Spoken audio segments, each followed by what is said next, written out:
Nalguidan versus Eddie is coming up here for the winner's bracket of Hearthstone Americas for playoffs.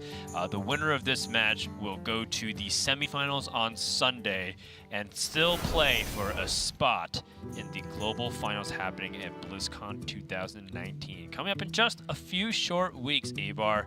Of course, we've been casting together for Europe. For people who are not familiar, perhaps watching on the VODs, Avar is joining us this weekend to commentate. He's normally the one producing the Europe Grandmasters, but Avar, of course, being a high legend player, having made it to a Hearthstone Championship Tour championship before. So it's a pleasure to have you back on the desk.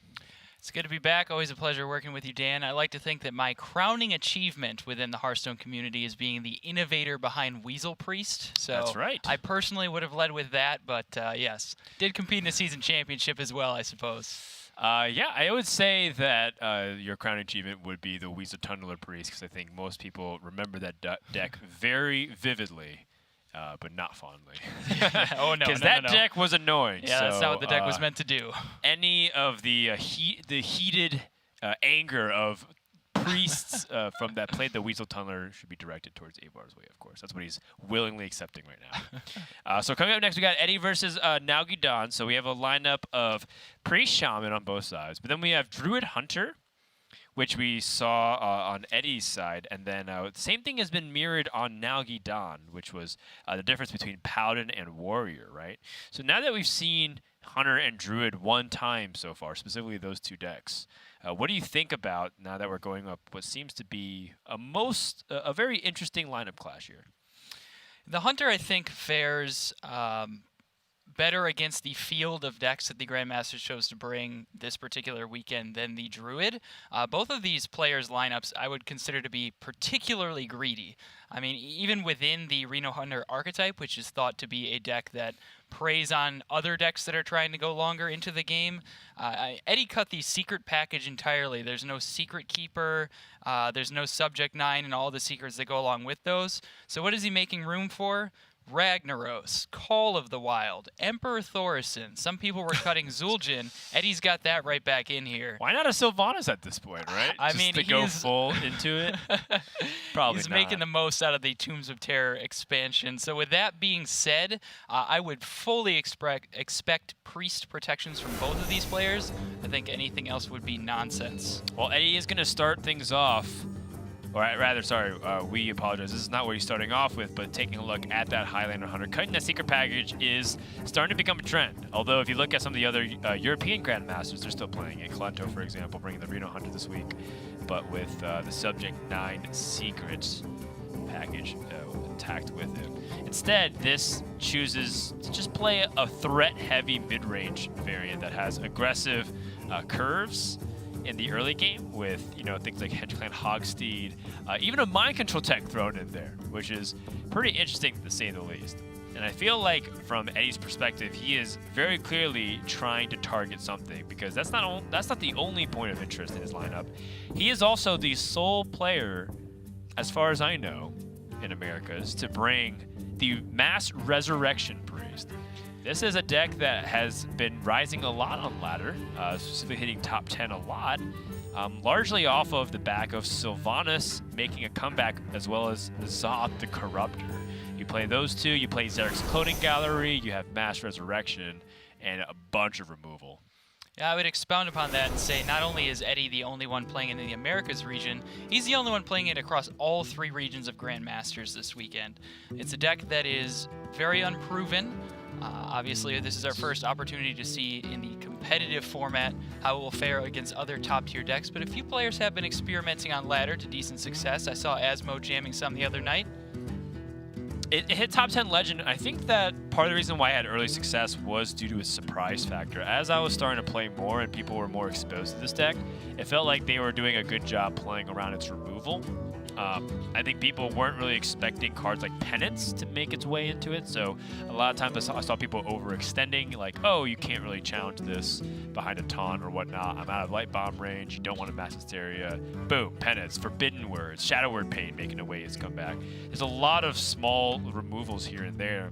The variants that I see a lot on ladder are things like, are you playing Archmage Vargoth? Are you playing other really greedy things? Eddie decided to go one step deeper and play Sandhoof Water Bear, which is the 5-mana 5/5, often used in Quest Priest, which is at the end of your turn, restore 5 health to a random friendly character. And so there's a lot of interesting stuff here from Eddie, and I guess my question right back is, what is he trying to target here with a deck like this? Warrior comes to mind. For example, some of the warriors that have been brought by other players this weekend are N'Zoth warriors, and Priest benefits from the fact that they both have their own N'Zoth package to go 1-for-1 with that extreme late game value. But along with that, they have Plague of Death, which very efficiently clears entire boards regardless of the effects or the death rattles attached to those minions. Plague of Death, if you don't know, is 9 mana. It silences and destroys all opposing minions. So any deck that's taking its time to develop overwhelming board states, Priest is really good at answering those. It will answer your long-term game plan and then make a very powerful one of its own. Yeah, some of the big walls that are built up through Mass Resurrection, and if you can actually specifically curate the pool too, right? People look at Katrina Muerte, very exciting card once you can get things on, but one thing that I kind of realized I was doing wrong with this deck a lot was simply playing a minion because I could, as opposed to understanding what are the important minions to be placing and resurrecting and trying to manipulate the odds that I'm getting the ideal Mass Resurrection. Because unlike previous Resurrect cards, Mass Resurrection can get 3 of the same thing. Yes. So you have to, like, really make sure you're counting things correctly and manipulate the pool. And I find that very interesting. And of course, how do you mix that in with N'Zoth and Cloning Gallery too? Another really big wide board spread building good card. Yeah, when you get into those N'Zoth matchups, for example, Sylvanas is so critical to be a minion that you have die on your side of the board, don't have it get stolen, and then it's something that you consistently want to be resurrecting back as well. So, I mean, you mentioned minions like the Sandhoof Water Bear. Those are in here for very different matchups, and it is perfectly reasonable to pass turn 5 with the option of playing one of those if the matchup dictates it. Yeah, I mean, it's interesting because I tried playing a little bit with this list on ladder, and I didn't get the chance to pull it off because I actually ended up dying anyways. But I played Sandhoof Water Bear twice, and I was realizing that if I could keep resurrecting it, it just outlasts a lot of these damage decks that are trying to rush me down, like the Highlander Warrior. Unfortunately, they had like the exact damage to kill me anyways, as with most Highlander decks. Just whip it out of nowhere. But I can see how it gives you a really big fighting chance against the pressure decks that you're normally accustomed to. Eddie's lineup is so wacky and out of left field that we haven't even touched on his Druid list yet, which I find fascinating. There is no King Feoris in here. He is actually playing a Chef Nomi alongside a Geppetto Joybuzz, trying to turbo to the end of his deck as rapidly as possible as his late game win condition. And in other matchups where it's more just about surviving, the Geppetto helps you find Kun for 1 mana is absolutely insane once you have the quest unlocked. Yeah, and quite honestly, if you can get to the end of your deck anyways, through things like Geppetto Joybuzz, which feeds into Chef Nomi, as opposed to King Feoris, which seemed to be a very resource-intensive card. Like, there's so much setup to Feoris. You have to have the expensive spells. You want to dump the cheap spells. You have to have a good board setup to do it. Otherwise, you're either going to be getting too much damage returned, or you're potentially extending too far into mind control tech and whatnot. There's so many conditions that have to be met. Universally, it seems like Geppetto Joybuzz has a lot more upside, especially if it lands things like Kun to get you giant tempo to win it back.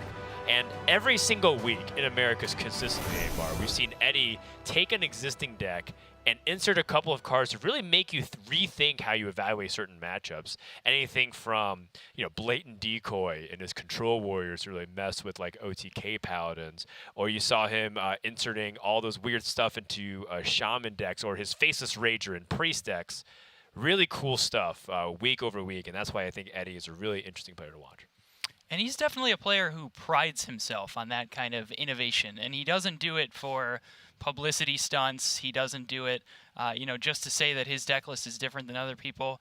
This is a man who really looks for the margins and tries to find incremental advantages by ignoring the hive mind, frankly. A lot of the reason that we see these high-level players, their decks are exactly mirrored to each other, especially early in a metagame, It's just because they're copying each other to some extent, right? They see something that works and they focus on, okay, I'll work with this and I will use my skill advantage to win. They don't focus on finding marginal improvements to these deck lists that someone like Eddie does. Yeah, his willingness to go against the grain is sometimes even being copied. He was doing Solid's Pride in OCK Paladin, and then other players started copying that to say, you know what, that actually is pretty good if you're able to pull it off. The funny thing, too, was that other players weren't replicating his success even with his deck lists. And it felt like that was another cool small thing about Eddie's run throughout Grandmasters, is that even if you try to copy what he did, unless you're playing exactly the way he's handling the decks, you probably don't understand it nearly as deep.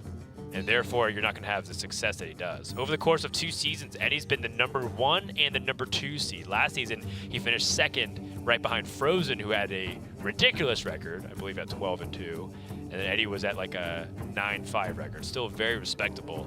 And that has put him as one of the best performing America's Grandmasters throughout the course of the past 2 seasons. Yeah, it's an interesting dichotomy we have here between Eddie, who's been one of the most consistent, one of the most successful players in Grandmasters across 2 seasons of regular play. And then on the other side of things, we have Nalguidan, who, had a very poor Season 1 and seemed motivated, actually, by his poor results in Season 1 to bounce back as effectively as he did this season. So this is consistency versus redemption. That's right, and the redemption can begin here with Nalguidan through a victory over Eddie. Beating Monsanto and Eddie are 2 of the best technical players in Americas. And we're going to start things off with the Druid versus the Shaman. Shaman, of course, you saw it on full display in Europe. Desert Hair and Evolve, sometimes even going a further beyond with Mutate getting the Argent Commander for lethal. The one question mark in this deck for me is the Plague of Murlocs, as in, does that have a potential chance to upset anything outside of the norm? And I don't think it is. Plague of Murlocs seems to be a card specifically for Priest. I'd be very surprised if it's a card that Nalguidan keeps for Druid. Yeah, Druid was favored, at least marginally so, over Quest Shaman, according to the statistics anyway. Some players would debate that it was favored at all, but prior to the Tombs of Terror release, this was Druid favored.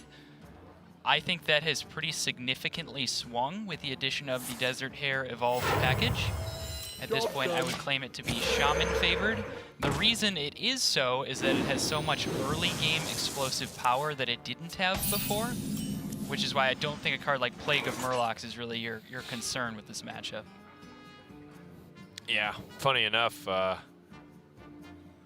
sometimes the Plague of Murlocs ends up becoming just a giant paperweight in your hand. Although I have seen it being used to try to improve aggressive boards. Like, they didn't have anything going on, so they just hero powered and play Plague of Murlocs. Get like 2 Murlocs. Convert Budget totems into evolve. something. I guess so, yeah. Double time. Or budget Stormbreaker if you're just really good at rolling the big Murlocs. Yeah. You can get all the Scargills. There you go. Yeah. This is a case where Eddie might legitimately think about playing Zephrys here on turn 3. Having a 3-2 just to contest might be better than doing nothing, but at the same time, Nalguidan does have 2 damage on the board, so it's not like Zephrys would stick, even if it could. And he's also curving into the weaponized Wasp turn. And I imagine the weaponized Wasp is the biggest reason why Eddie is foregoing the Zephrys this turn, as he would like to seize tempo at every given opportunity. We mentioned that Beoris is absent from Eddie's Druid. Along with that, because there is less of a need for the expensive spells in your deck, Eddie has shaved a Hidden Oasis. So he has less ability to recover his life total than most of these Druids that we are used to seeing. And therefore, he would like to fight for the board as proactively as he can in this early game. Yeah, Nalguidan playing the Novice Engineer, which I think I like, because I think, from what I gather, he might be trying to fish directly for the Evolve to try to improve his chances of getting Desert Hair Evolve on 4. Evil Cable Rat would guarantee him a Lackey in hand, but he already had that through the Evil Totem, so I think the Novice Engineer here is perfectly acceptable. That conventional wisdom prior to the release of the Tombs of Terror is you would lead with the Cable Rat, because Cable Rat draws, in quotation marks, more tempo, whereas the Novice Engineer draws more value.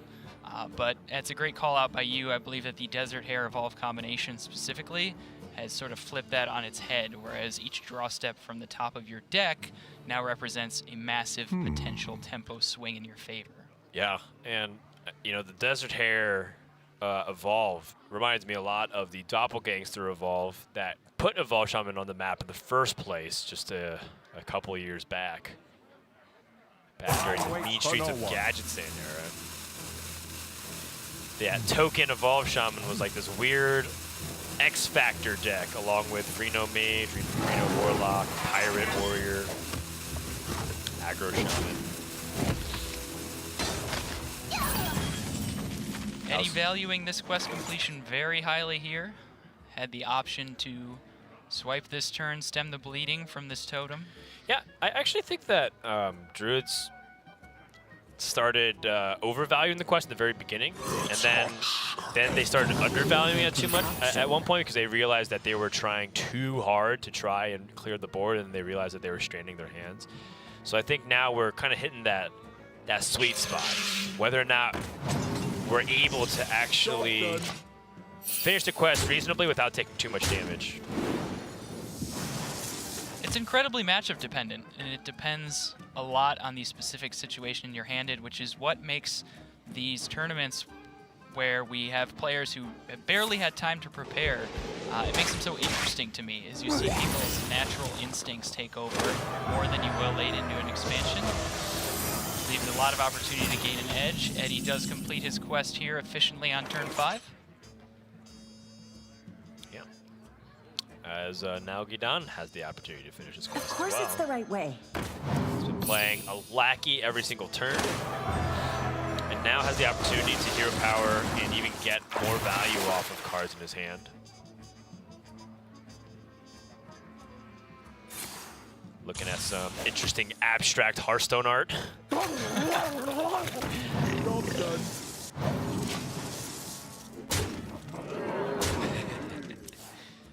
It's really blending together there. That's interesting. Yeah, the Desert Hare kind of getting in on the Cable Rat, which is kind of getting in on the Life Drinker. It's just one giant massage train of beasts, animals, and kobolds and elementals. Meanwhile, Eddie's hand standing out in its own right. Incredibly efficient.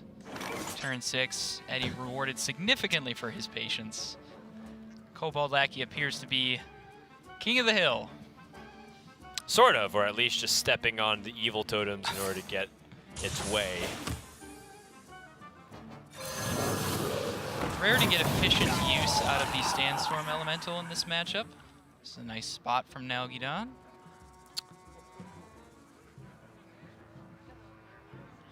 Curious if he's looking at maybe Faceless Lackey development around this turn out. Appears he is.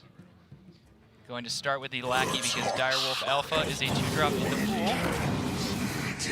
Doesn't get the Direwolf, but those are nice ones. Evil Conscriptor is a 2/2 Death Rattle. It'll add another Lackey to Nalguidan's Yeah, as hand if he when needs that any dies. more. And then Dozing Marksman looks relatively harmless currently, but you know, it Makes really Starfall kind of like exactly. tricky. Yeah.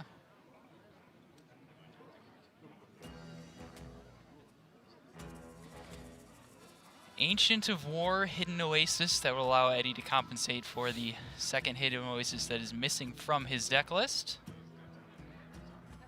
It's attractive here. Ancient of War, though, is incredibly efficient pile of stats. Yeah, and as we've seen with the Inner Fire Priest, having a big minion of stats is pretty hard to remove for Shaman.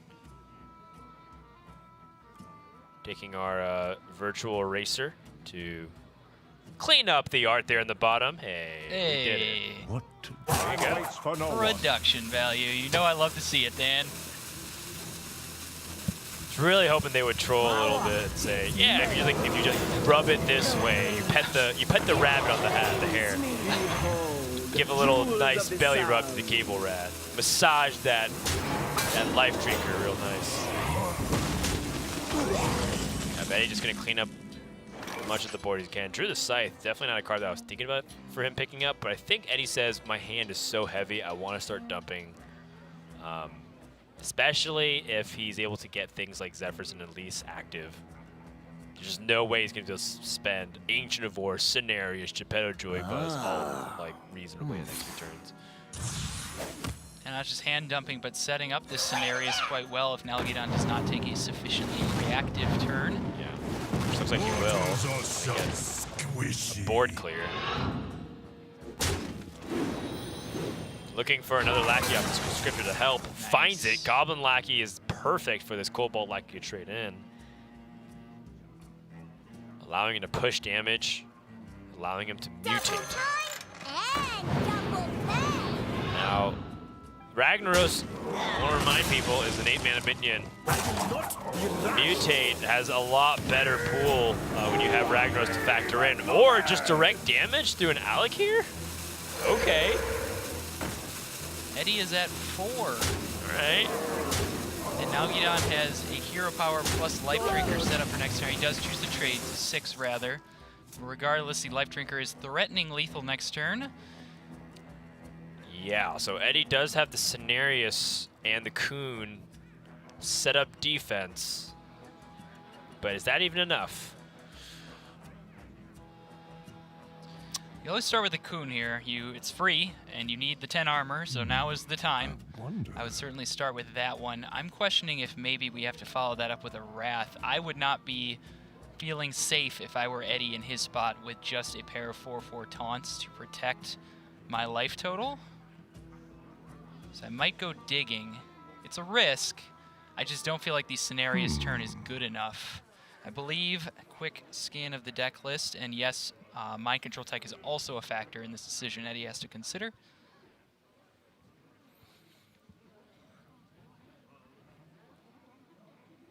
Yeah, is Eddie even alive past the Cenarius and Coon? Likely. It's likely, but remember this Goblin Lackey represents 4 damage with the hero power if it buffs this Alakir. So it really doesn't take much more. Right. Although I guess Nalguidan can start things off with this double Cable Rat opportunities. In fact, if they both double up, it's quad. I feel like Nalguidan probably doesn't need to do that right now this turn. Let's first start off and find out what he gets in his hand. Cobalt Lackey would be excellent. Even Ethereal Lackey would be great. Uchi Lackey is interesting.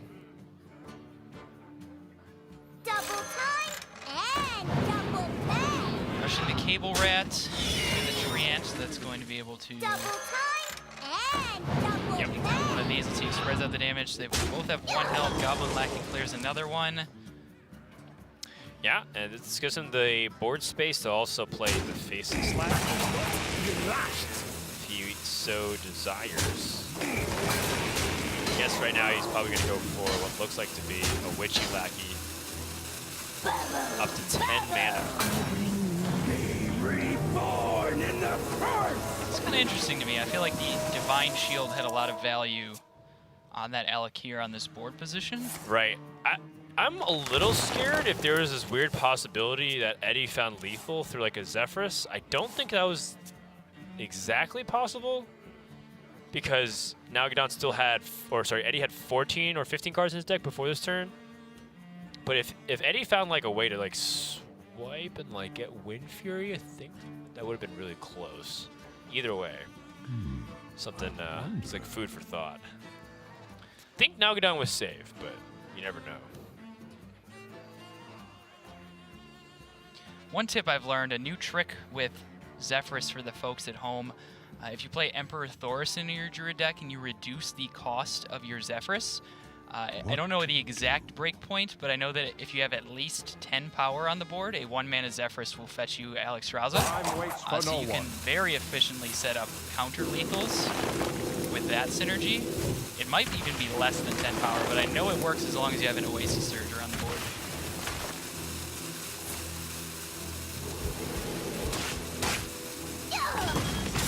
Oh my.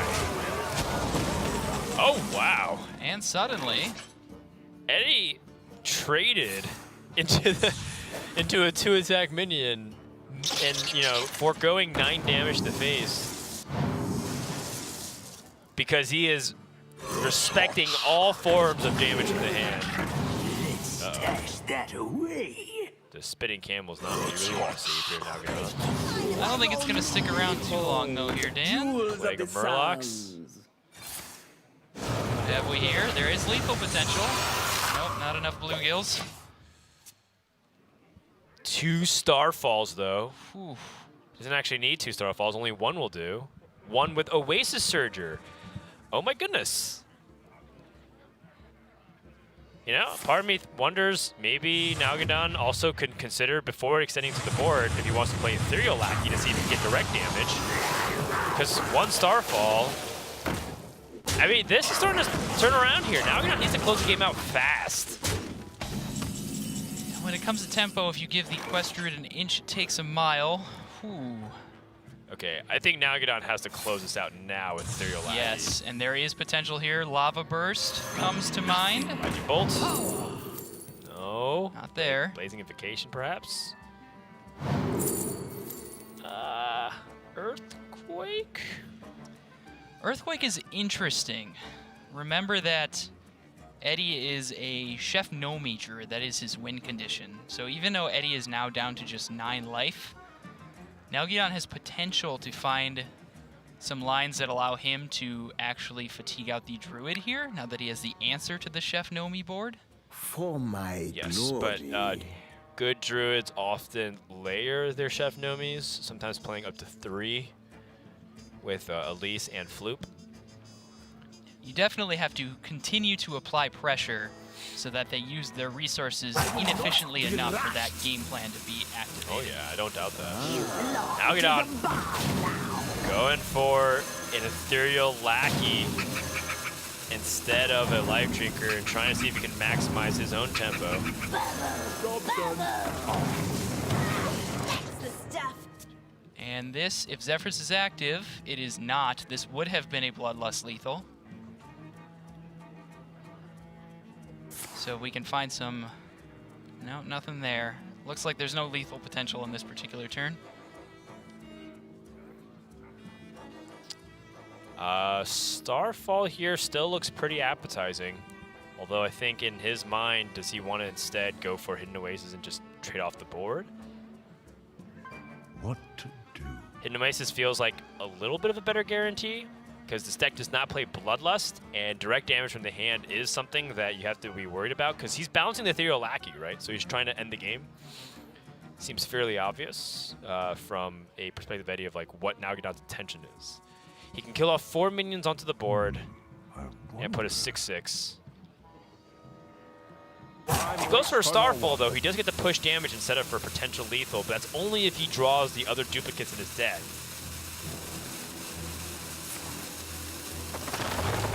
Take a more defensive turn here, pad the life total. Still concerned about the lethal potential of Nalguidan the next turn. He knows about the Ethereal Lackey in Nalguidan's hand. It's only 1 card in Eddie's deck. I believe it is a Ferocious Howl. And then everything will be active.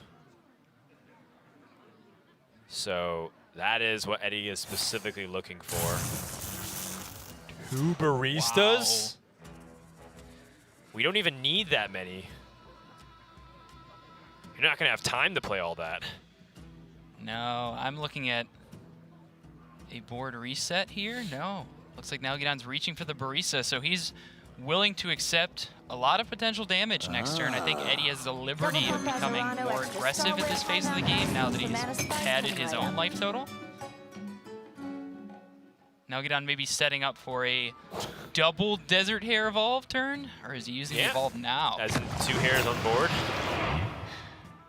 Okay, gets some taunts in the way to stop a potential lethal.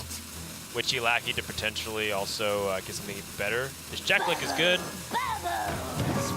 Dollmaster Dorian. Interesting.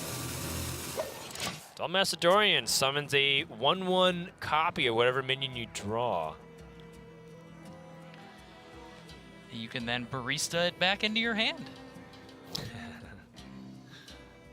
That's pretty dang. Like, let's say you draw Shutterwalk, so I'm gonna 1/1 copy, barista it back. Oh yeah. See what's available to Eddie here. It looks like a board clear, even without having a factor in Starfall damage. Seems like he could clear off most of the board. But Starfall and Crystal Merchant, or even Geppetto Joybuzz. Geppetto Joybuzz still has a chance of hitting Kun, or he used Kun, he did. So Chef Nomi and Oasis Surger.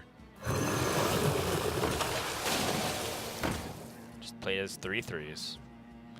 It's like the quest wasn't even complete. Time waits for no one. I think Oasis Surger being 1 mana 3, couple of pair of 3/3s with Bing Rush is even sicker. Just 5 mana 5/5s. That's almost Patch's level of power. Almost. Never forget Patches. Simpler times. Whoa! The Giga Dream. So now Can't remember. even fit that many hairs on the board. This looks like an Earthquake turn, does it not? It sure looks like an Earthquake turn to me. Let's see, Earthquake, Hero Power, Ethereal Lackey. Okay. Nalguidan looking for Lightning Storm, finds another Earthquake, another Blazing Invocation, another Earthen Might option. Another Invocation option. And we've seen the reason why I keep bringing it up is because Shamans tend to like using Blazing Invocation to help invest into their Shutterwalk pool and also benefit off of their other loops like Bog Slosher and Barista. But I guess with the Discover change, perhaps it's less impactful. Deloa, speak to me. Curious what we're doing about this board state now, because if the Earthquake was going to happen, it should have happened first. Yes. Okay, so Well, he was drawing first. He's drawing first to see if he gets like Lightning Storm, sure. Beakered Lightning, but he did forego a 5/5. I think he's completely shifted to the fatigue plan, like you're talking about. Drew's at 4 cards remaining. Yeah, I got at 11. Jewels of the sun. But with 1 Earthquake being used, how's he going to handle the triple Nomi? He's definitely going to have to force Eddie to use some resources Oh inefficiently. wait, this is how. Yeah, exactly. I like throwing the Life Drinker in here and evolving. Absolutely. That's a lot of 4 mana minions. All right, what do we got? Okay, so we got Spear of the Shark. Oh! Now he doesn't have to hero power anymore. How many desert hares might we see, Dan? Too many, but in true hare fashion, the gestation period of these creatures are very rapid. Need a hand, Explorer? So it makes sense that they're able to replicate themselves in an uncontrollable fashion. Elise coming down and hitting a godlike hand. 2 Starfalls, 2 Zephyrus, 2 Floops, 2 Nomis. That's silly. I don't know if Nalguidan can fatigue this kind of hand. I'm certainly skeptical. I've had 2 Light Bombs, 2 Mass Hysterias, and an Azoth, and I still lost to the triple Nomi because they just were so good at layering their threats. Because I was like, oh, if I have Mass Hysteria, there's still 1/6/6 that survives. I'm like, okay, well, like, I gotta do something else. So at this point of your Nalguidan, seeing that Elise copy the full hand without having seen Floop yet, you're shifting back to attempting to find a more proactive game plan here. Yeah, I mean, there's still proactive game plans, right? He doesn't actually need a hero power. No, he doesn't, because both the hero power and the Spirit of the Shark say your battle cries trigger twice. Yeah. So the effect is entirely redundant, so that was 2 wasted mana. As far as we know, Nalguidan, of course, could be trying to intentionally spend 8 mana, but I think that just puts him at a natural deficit. Would not recommend.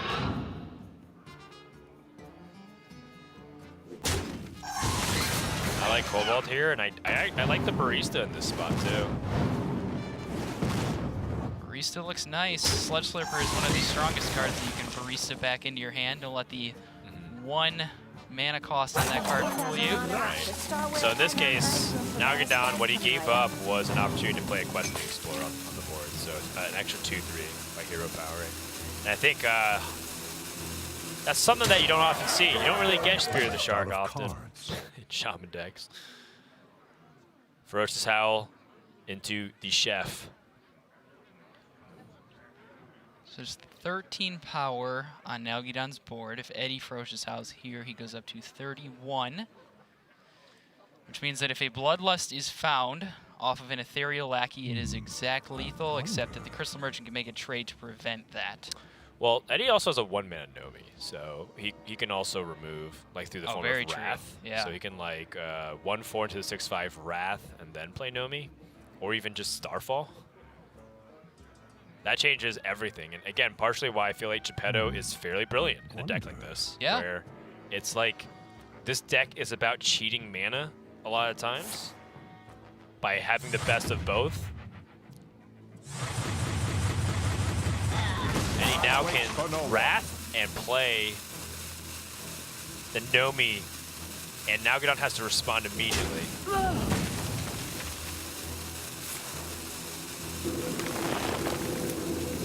He can respond once. But how long is that going to last? I'm out of cards. You are not dealing with 4 Chef Nomis. I am sorry. There is just no way you can. Well, you can deal with the first one. We've got multiple Sludge Slurpers in hand. Okay. In theory, there are ample more Earthquakes to come in. Well, yeah, also in theory, Nalguidan does have a little bit of room of tempo, right? He can, like, hero power and play Faceless Lackeys and just, like, build the board right back up. Right. And then next turn, like, Mind Control tech. You can sort of build yourself a makeshift Earthquake with the help of a Mind Control tech. Not having the the mana do it because he overloaded for 2 last turn. Yes. Nice. You can still play it. How about that? Would have been spicy. Good. He gets the Expired Merchant, which isn't really anything. Its Death Rattle only adds copies of cards that you target.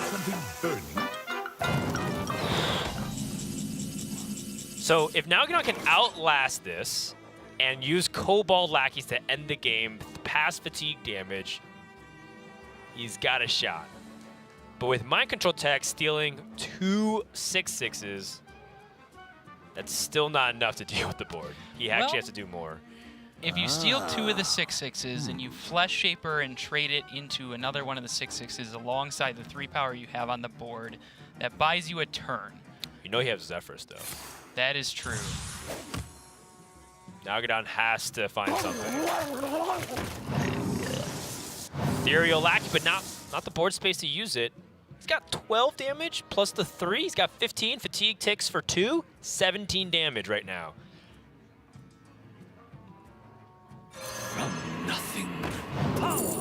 Not I think I would have liked to see a Mogu Flesh Shaper before. He doesn't get the second spell.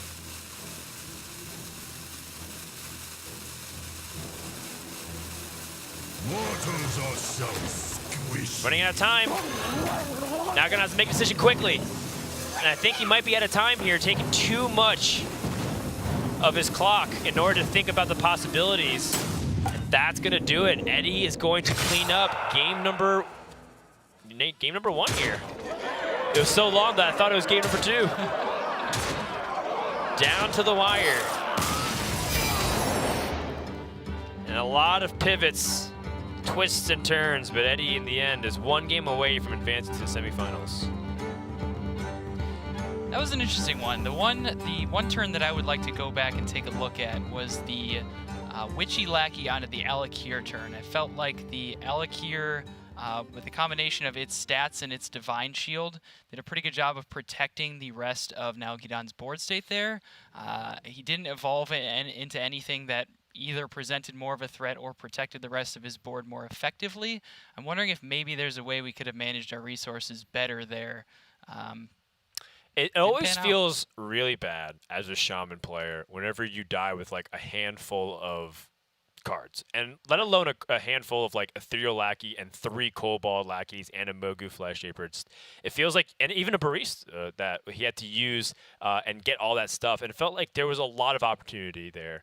And to be quite fair to Nalguidan, it's a hard deck to play in those scenarios, especially when you realize you're playing against an unconventional deck like Geppetto Joybuzz, which changes the range of a lot of possibilities of what you have to fight against. So, I got to say that it's a tough situation, but at the same time, there's a lot of cracks in that armor, right? Because Nalguidan, even his last turn, was like, he was just like, he knows he did not play that last turn really well whatsoever. Just kind of bobbled it. And you can't be making those mistakes if you want to be able to beat a player like Eddie, who clearly has things to finally mapped out and understanding what he needs to do. But also, I'm pleasantly surprised that things like the Nomi tech came in big. Yeah. If he wasn't able to play Nomi and clear the board, Nalguidan would have killed him because he got those triples kobolds, right? He had that extra damage and he had an Ethereal Lackey. So Eddie overall, his tech decisions paying off huge in that game.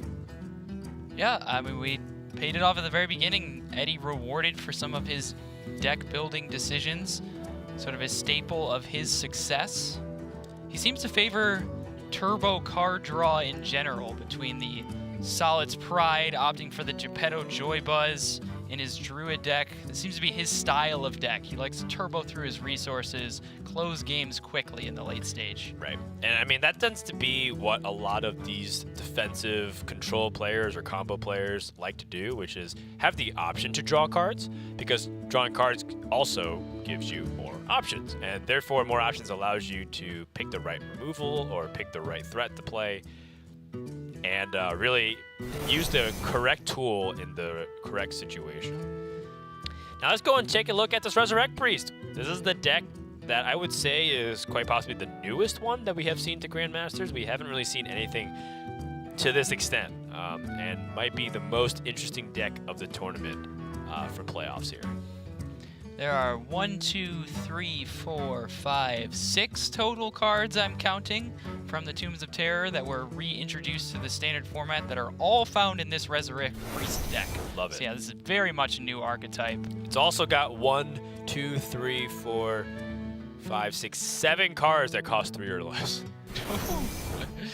If you count 5 mana and above cards, it's got 21. I wonder what the average mana cost of this deck is relative to, say, Quest Shaman, which plays all 2 mana cards, basically. I think we're about to find out to some extent here, Dan. So one thing that I'm particularly curious about is how you mulligan with this Resurrect Priest deck. There wasn't enough data when I was first laddering with it to show what is actually the correct things that people tend to mulligan for data-wise. And I almost felt like I was mind-gaming myself whether or not I need to use removal early game to stay alive or if I'm mulliganing for specific threats. And I think Eddie is going to be a player that I'm studying closely to see what he feels like is the important things to mulligan for. In this case, he kept Emperor Thorsan and the Convincing Infiltrator.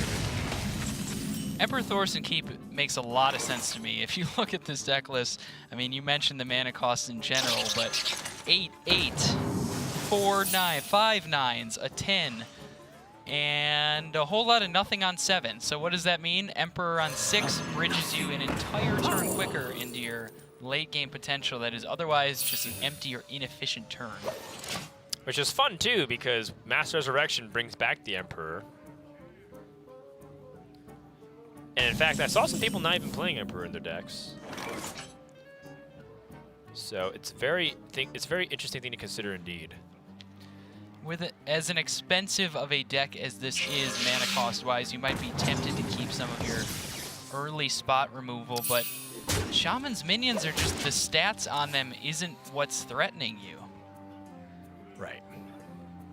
By the way, important to note, this Hex pickup from Nalguidan and Plague of Murlocs happens to line up really, really well against this deck that tries to utilize resurrection mechanisms in order to win back the board. I wonder. You said Plague of Murlocs was in here for Priest specifically. I'm not entirely sure this is what you meant, but it definitely seems like it could come in handy.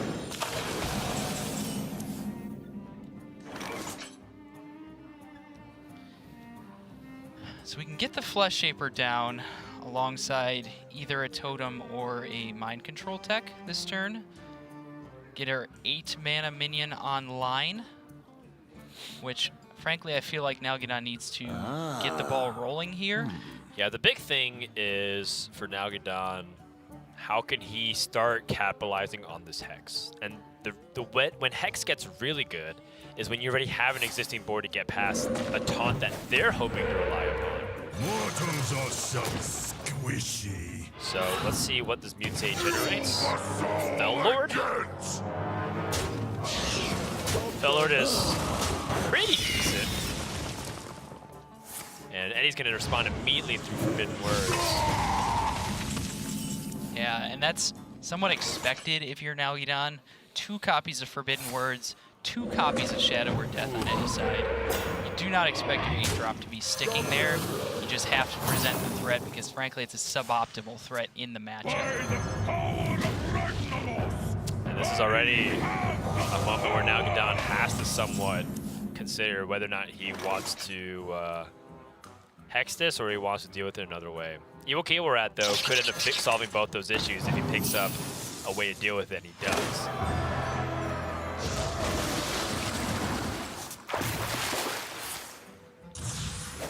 There are 2 copies of Psycho Pomp in Eddie's deck list as well. We see one entering his hand here on this turn, Right. which incentivize you to use the Hex sooner rather than later, because then it creates the possibility that Exactly. Psycho Pomp returns additional frogs to add to the Mass Resurrection pool. Yeah, that's the thing about it specifically is that Eddie might be able to bait Nalguidan. It's like if he does end up holding Plague of Murlocs, right? Because Eddie knows about Plague of Murlocs.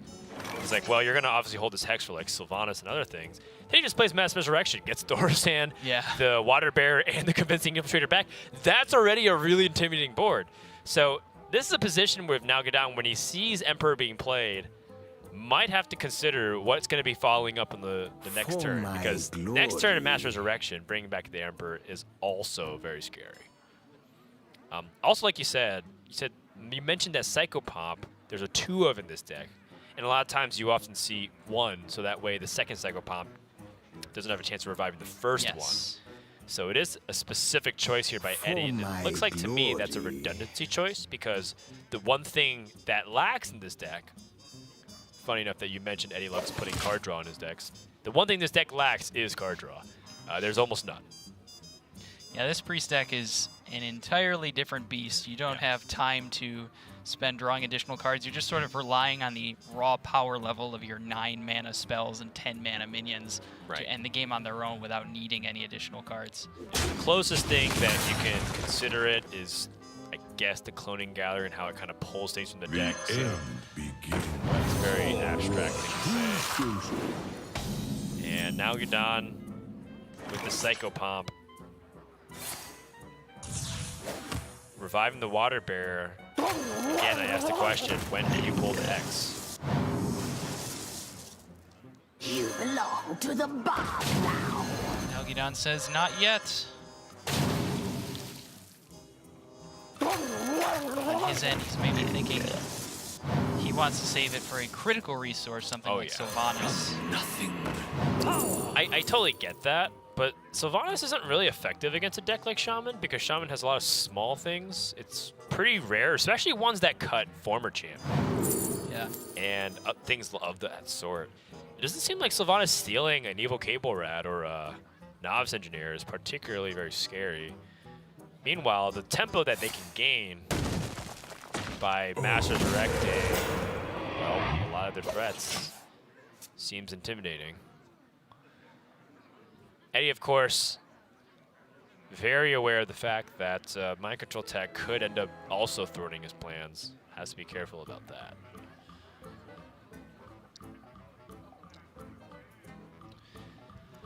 Three pair, Faceless Lackeys here. I wonder. 3 pair, three of a kind. 3 of a kind, there you go. Yeah. I need to brush up on my traditional card gaming. Too much wizard poker. Yeah, too much wizard poker. Means we have an awfully full Shutterwalk on the horizon as well. Eddie has to be careful. He does know about this mind control tech. I imagine a consider. player of the caliber of Eddie has seen this specific card sitting on the far left of Nalguidan's hand this entire time and has a pretty strong read on what that might be. In fact, the two farthest cards to the left have both been there. Right, as well as a spell that hasn't been used in a long time with a lot of open mana usage that Nalguidan can justify. So I think Eddie anticipates it being an AoE spell or some kind of hex play. This water barrier ends up healing itself. You always float the hero power there to make sure you're getting max value out of the water bear. That's just good technique. Absolutely.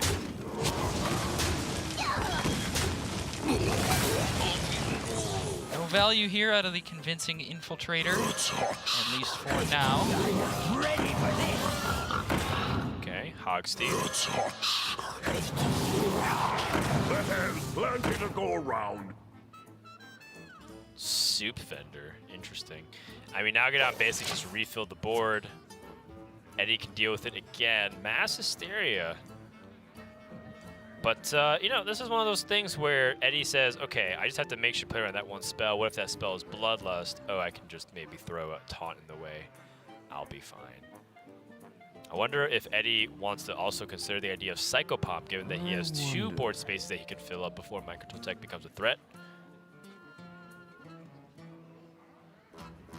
He has an Infiltrator that's dead, a Psychopomp that's dead, a Water Bear that's dead, and an Emperor Thorsan. So 3 out of those 4 are pretty decent, I'd say. I'm wondering what kind of read Eddie has on this random spell in Nalguidan's hand right now, because obviously we can see it isn't a Bloodlust, but it has been there quite a while. Nalguidan, from Eddie's perspective, definitely seems to be prioritizing making these wide, small boards repeatedly. Right, and I think that's why Eddie plays his Cartoon Defender instead of Psychopomp. He really waited for a while.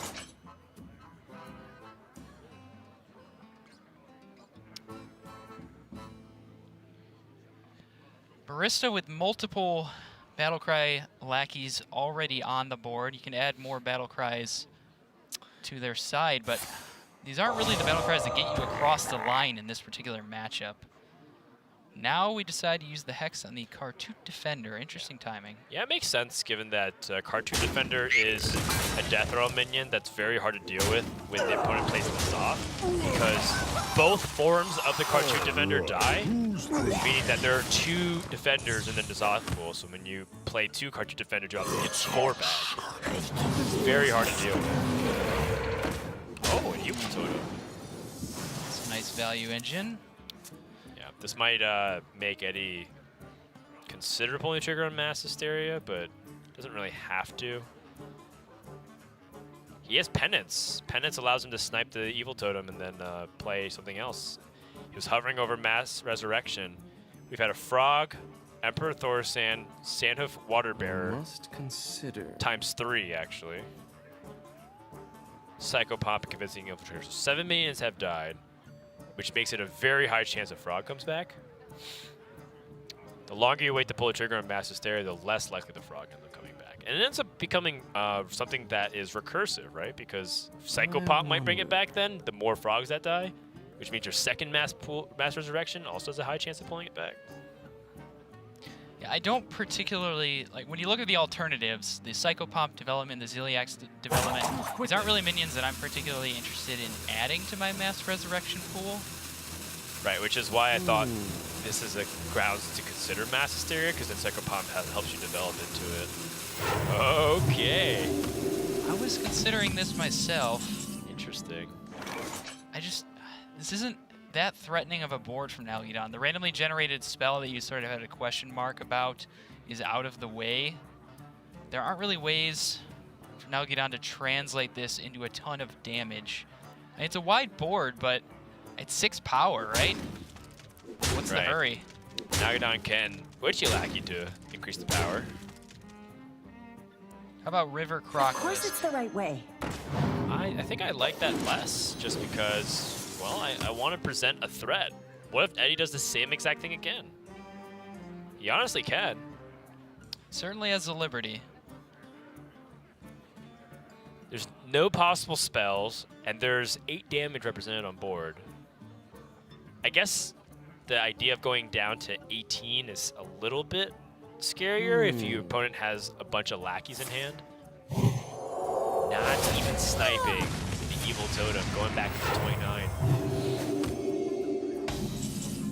And if you're wondering what Eddie is waiting for, the most critical part of the puzzle here is N'Zoth. He would like to be able to answer Nalguidan's board and then immediately follow it up with more tempo of his own. If he gives Nalguidan an opportunity to develop even a stronger board, and then he has one less resource with which to clear off Nalguidan's minions, and he doesn't have anything to do proactively, he isn't really in a better position, so he might as well just use his life total as a resource while he waits for his critical cards.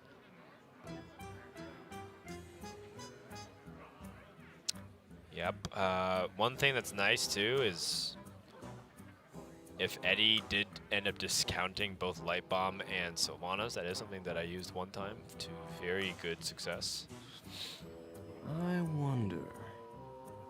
But not able to get the Emperor Thorsan out guaranteed with that Master's Erection. Again, I think because Nalguidan's not actually presenting a threat, Eddie's cool with passing. And Nalguidan only netting 5 damage if Eddie chooses to pass again. Right. This is partially why I felt like evolving to just kind of like generate a threat, right? Like, I think now I totally get what Nalguidan's thinking, which is I don't want to overextend into AoE. We're taking a value quickly. line here. You have so much value in hand. He has Barista and Shudderwalk. Yeah, I mean, at this He's point, not going to run out of resources anytime the Evil soon. Totem isn't even doing anything, right, on Nalguidan's side, so that's just an 0-2. All that being said, Eddie decides this is his spot. Gonna get the proactive game going. What's he going to burn? My hand is full. Evolve.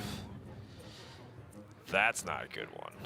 I think he wanted to hold on to Evolve, given that his hand could improve significantly with it. With 2 Desert Hares.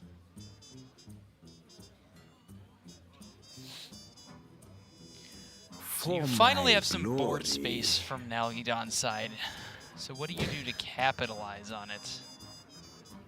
You can clear even more of your minions if you so choose by bumping them into the Ziliax.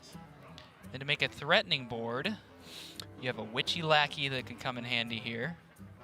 Yeah, I think I want to just trade all my small things into Ziliax. Okay, Nalguidan wants to hold on to. Come dance to my song. Pull out the Sludge Slurper. I will not be rushed. The Lackey on the 2-drop. That's interesting to me as well. Be the best spirit. He also traded a Faceless Lackey instead of a Novice Engineer, which is interesting to me because in the event you play your Barista anytime soon, I think I'd rather have a Faceless Lackey in my hand. True. Also, you know, you never know if that ends up being the Lackey that survives for a weaponized Wasp. Right. Extra Lackeys on the board is okay, and I don't think he actually wants to draw too much deeper because there could be a legitimate scenario where Nalguidan draws too deep too fast and then starts to clock on himself for no reason at all. Because again, he has so much value in his hand that it's going to take a long time for him to spend all of his mana and all of his cards and be out of resources. It's not going to happen. I must consider. Just like try to fathom a hero-powered Desert Hare Barista and try to like reasonably space out your threats. Obviously, that's not going to happen given that having so many Desert Hares are limited by how much you can evolve. Right. But like, he does have a Witchy Lackey on the board, right? It's just like, things like that are, he's just not going to be able to spend it. And then you refill your entire hand again with Shudderwalk. Eddie finally pulls the trigger on the first Mass Hysteria here. 8 power off of the board. Effectively fighting for position. 1 additional turn. There is the Plague of Murlocs. I mean, that's just pulled the trigger after they N'Zoth. And you have Yeah. Sandstorm Elementals. There's no reason to ever play that right now.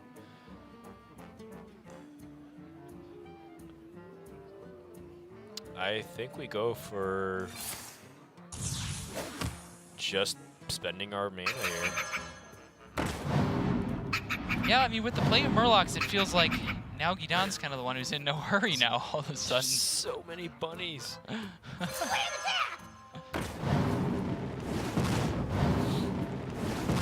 Feel like I'm on like the walkway to Disneyland right now. So many cute furry creatures and mythical beasts.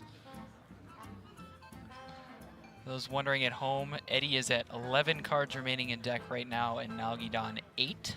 We've had a lot of games consecutive go to fatigue. Yeah. Could be a slow metagame. I guess it makes sense. The Zoth and whatnot, we're bound to slow the metagame down.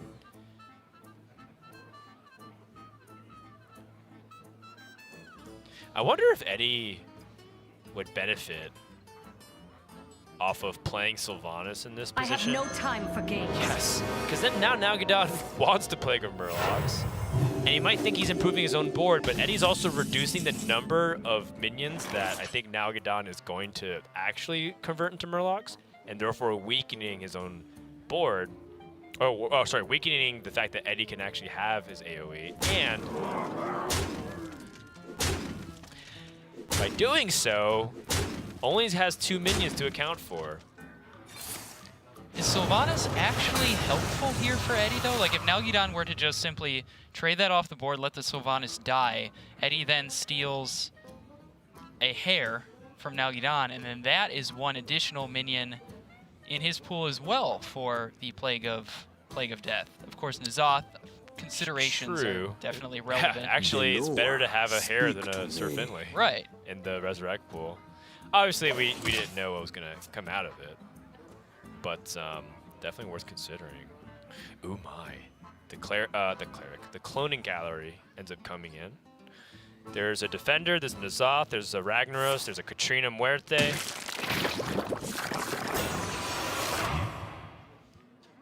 And it's exactly that.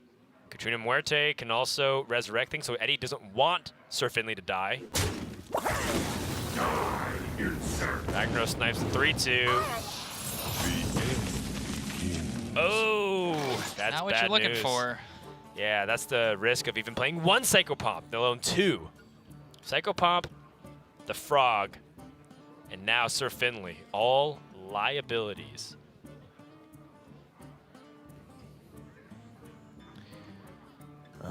Sandstorm Elemental looking rather clean here.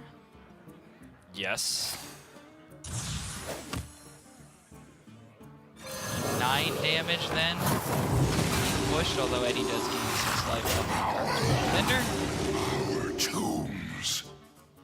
Yeah, it looks like Nalguidan ready to press in here. A lot of damage invested to the Shutterwalk, but that's only Lifebreaker number 1.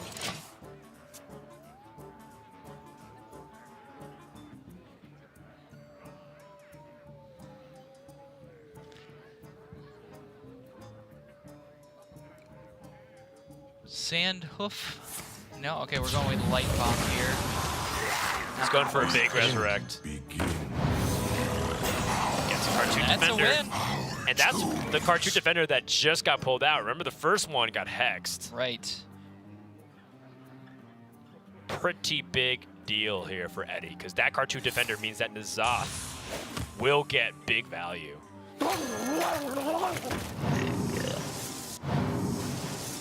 It does not seem like Eddie is going to outvalue the Shaman anytime soon, so his hope is to just grind Nalguidan out of the game. But with Shutterwalk and Mind Control Tech still in the hand with a Barista, I'm having a hard time imagining Eddie winning this game.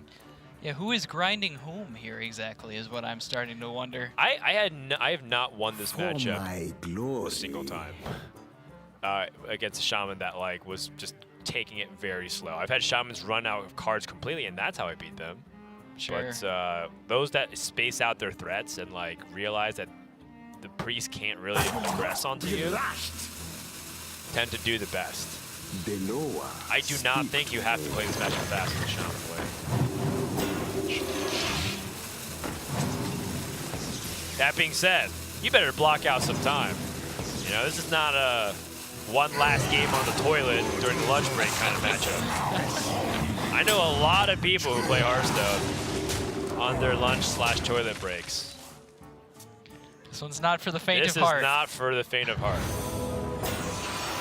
Gets Ragnaros and a Cartoon Defender, so that's going to be a full board.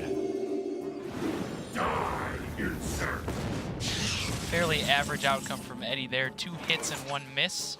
It's about what he could have expected.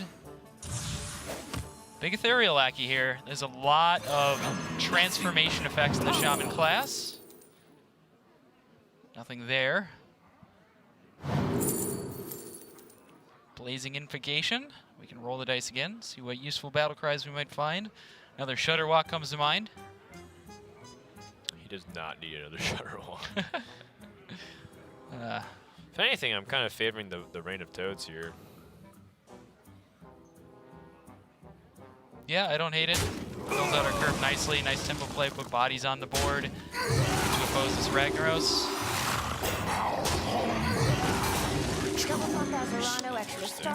Valuing the Ethereal Lackeys, I like that. Yep. Good spot from Nalguidan here. Cragwall. Cragwall is interesting, considering that he can also just get back the spells that he played off of Ethereal Lackeys. Anyways, back to what I was saying. You do not grind this deck out. It just does not happen. I think if there was no hand size, I think this deck could legitimately get to 100 cards in your hand. I think legitimately. It's just, it is so ridiculous how many things you can put in your hand. I actually think one of the strongest win conditions is actually having your opponent be on the toilet while you queue this deck. Them not being able to finish the game. Yes. I'm having a hard time trying to even find the right line here for Eddie. All right, who's thirsty? Seems reasonable to me. Max tempo play here without committing another Mass Resurrection directly into the Mind Control tech that Eddie is very confident is in Nalguidan's hand at this point. Yeah, it doesn't matter if he doesn't have that Life Drinker. He's still pretty good.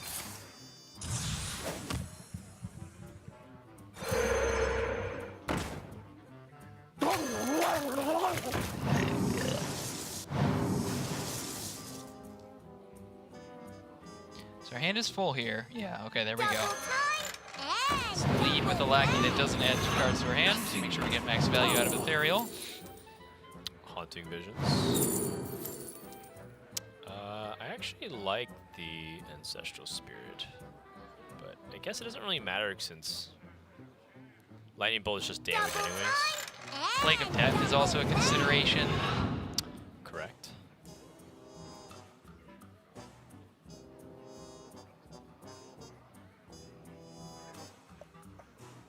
Doesn't look like there's a full clear here.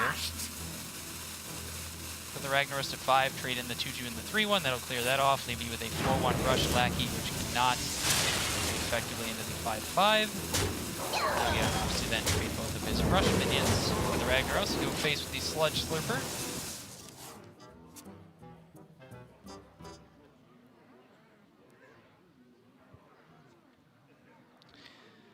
Your options are limited here if you're Eddie. Question is, there we go. I was going to say, what more can we wait for?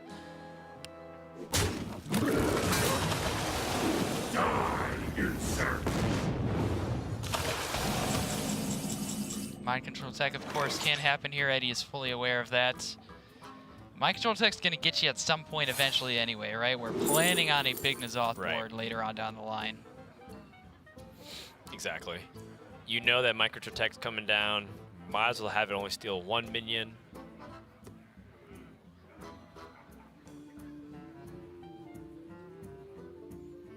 Nalguidan probably contemplating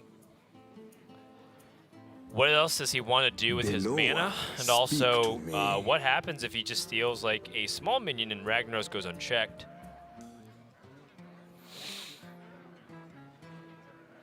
He also has a discount from the Haunted Visions, so... Wow. Hero power. Wasn't really expecting that. So that suggests to me that we are not on the mind control tech line this turn, which means perhaps fishing with our ethereal lackeys, looking for AoE potential. Desert hair.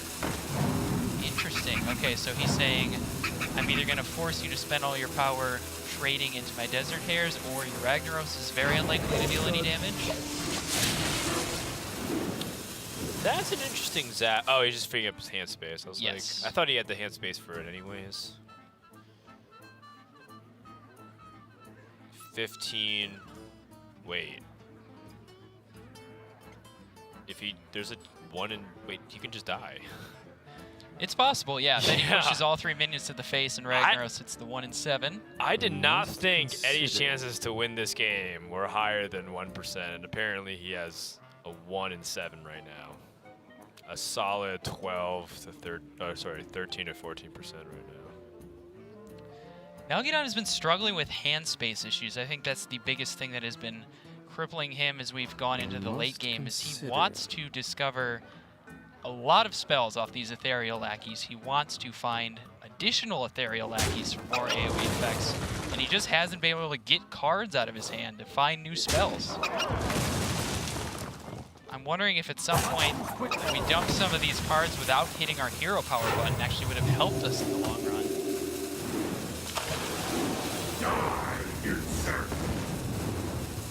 I am running out of cards.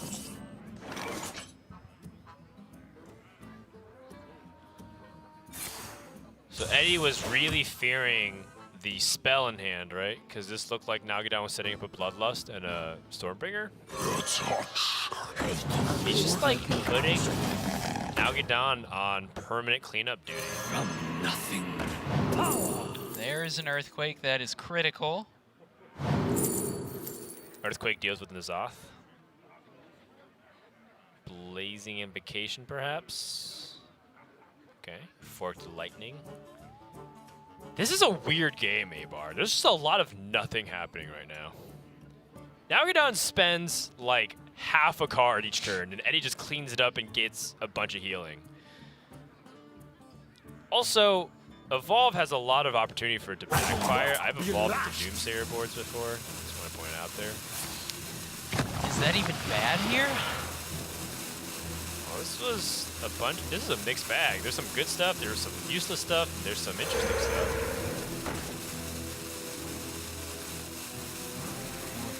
The Dwarven Archaeologist is actually pretty hilarious with Ethereal Lackey. Synergizes quite well, actually, yeah. Another Ragnaros, the first one, of course, was Zarek's cloning galleried out of Eddie's deck, so he still has the natural copy to be drawn. I must consider. Priority number 1 here for me would be removing this Emperor Cobra, protecting Ragnaros. It's definitely a tricky situation here, because I think Eddie doesn't know how to read out Nalguidan's hand.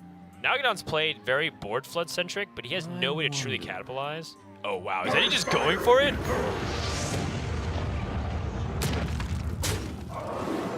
He's not. He's going double Ragnaros. Okay.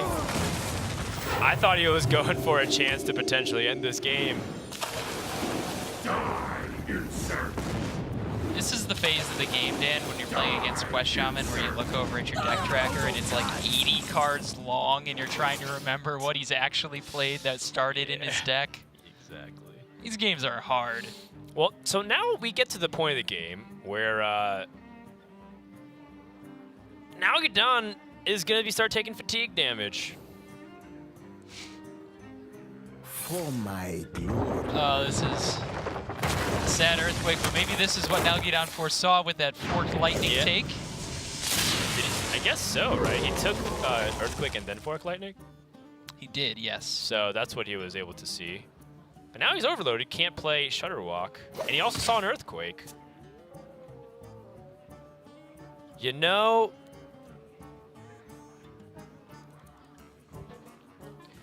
I don't want to say it, but I think Nalguidan could lose this game.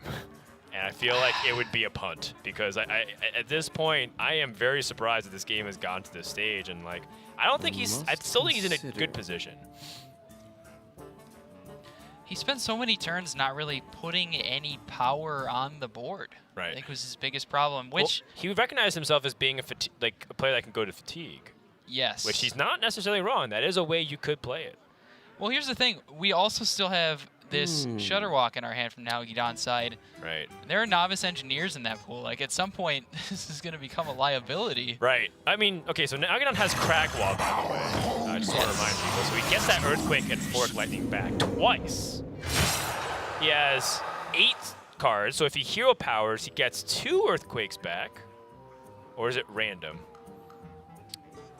I believe it would be an Earthquake, yeah, and a Fork Lightning, and then if it triggered an additional time, it would try and add another Earthquake and a Fork Lightning in your hand. Yeah, but the way it's ordered in the hand implies that it was just kind of a random subsection.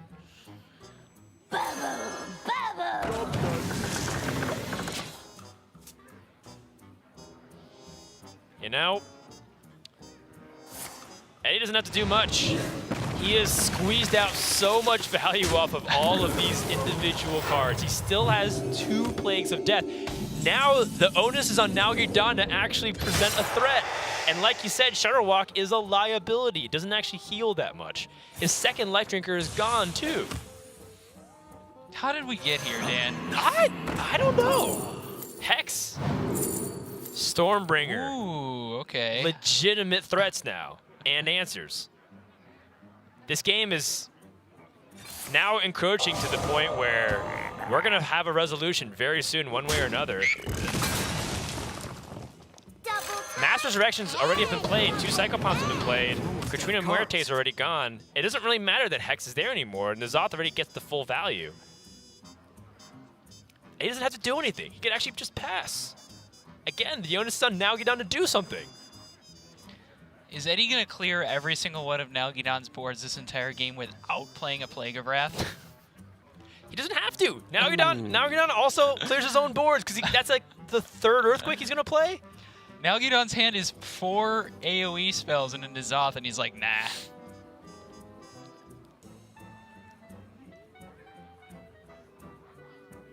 It's 5 power. 5 power is not enough. He's trying to contemplate a mixture of spells. He knows 4 cards are in the hand. He knows Mind Control Tech, Shutterwalk, Novice Engineer, oh, and the 2 spells, Fork Lightning and Earthquake. It's all about the 2 discovered spells that he doesn't know about, which is Reign of Toads and Witch's Brew. Right. So he's counting, like, what's the possibility of, like, the worst things that could happen, which is, like, Bloodlust, perhaps? Which is still only 24. Well, again, Nalguidan has to generate some kind of board. Shutterwalk's gonna draw cards. Oh, here it comes. My claws, the cat. Okay. My brilliance knows no bounds. More hexes. Uh-oh. His hand's full now. So many hairs. A lot of battle cries. The hand is full, so at this point there aren't any other additional spells coming in Nalguidan's hand to help him out here. Right. And actually, the ones that he has... I guess there's only 1 novice, right? Yeah. So he ended up not drawing any cards. I'm out of cards. Oh, wait. The Shutterwalk just stopped triggering battle cries. Yeah, exactly. There's too many in the pool for it to start to activate the other Novice Engineer and whatnot. Yes. Shutterwalk stops after 30 battle cry triggers, and the Novice did not make the list. 5, 6, 7. Nalguidan's dead in 3 turns. At least from what we see.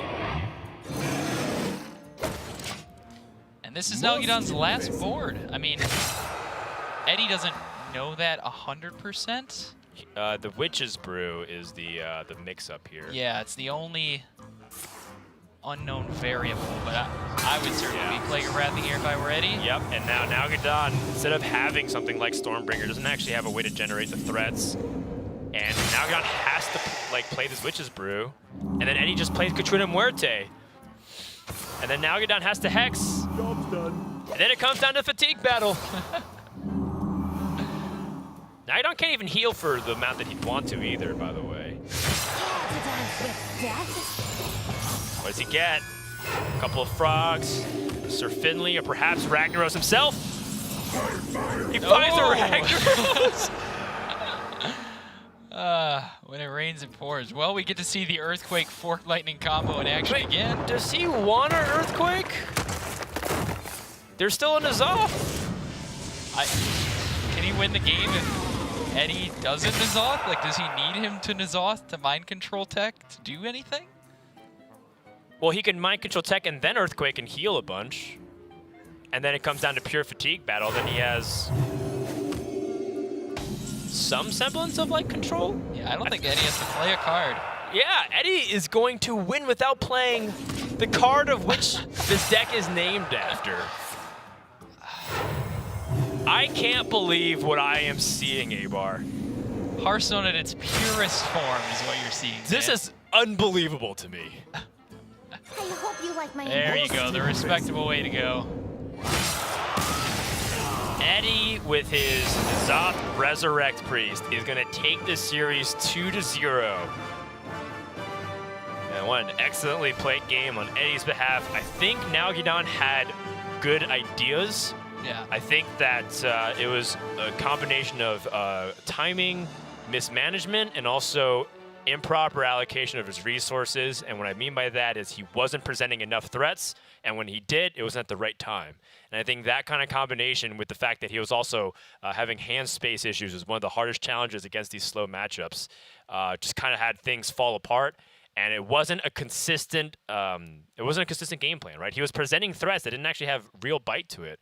And Eddie even respected it. Remember, he had this opportunity to say, like, you know what? If I lose, I lose. Yeah. All face, Ragnaros, do your thing, and pray. Even if he did that, there was no punish from Nalguidan. He didn't have the Stormbringer. He didn't have the Bloodlust. He didn't have anything to capitalize onto that. So I think that is a really interesting game back and forth. And I think Nalguidan, he doesn't have much time to think, unfortunately, because he has to play a third series. But there's a lot to reevaluate at the drawing board. Yeah, I want to take a moment to celebrate the winner, though, because that's an incredibly difficult matchup to play on Eddie's side as well. And he had very little time to prepare. This is a brand new archetype that was enabled just recently, and I felt like he piloted that fairly well. You know, he knew when not to use his resources. That's one of the most difficult things to do as a control player. Yes, with this deck in particular, because you're just very tempted to play the biggest thing and then just go for overwhelming pressure. But Eddie played that masterfully as best you can for, you know, day 3 of the metagame. And with that, our first player into the top 4 for today. When we come back, we're going to have more action here from the Hearthstone Grandmasters Americas playoffs. Stay tuned.